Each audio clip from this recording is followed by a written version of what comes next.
Dalam rangka memperingati hari jadi ke-99 tahun, Perusahaan Umum Daerah Air Minum Kota Makassar menggelar Fun Run 5 km yang diikuti sekitar 10.000 peserta di lapangan Karebosi Minggu 13 Agustus 2023. Event ini dimeriahkan dengan selfie challenge, zumba, kulineri, kostum challenge, entertainment, dan door prize. Peserta Fun Run diikuti oleh pelanggan setia PDAM dan masyarakat umum. PDAM Makassar menyiapkan 99 hadiah menarik sesuai jumlah usia PDAM Makassar saat ini yang dibagikan kepada para peserta melalui undian door prize.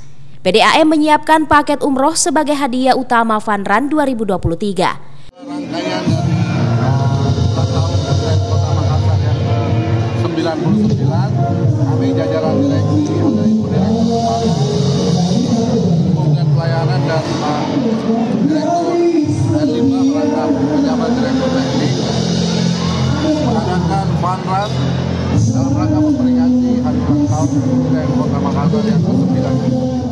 Selain menggelar Fun Run dan bagi-bagi door prize kepada para pelanggan PDAM, diskon harga untuk pelanggan baru juga diberikan mulai 1 hingga 31 Agustus 2023. Hal ini dalam rangka memeriahkan HUT PDAM Kota Makassar.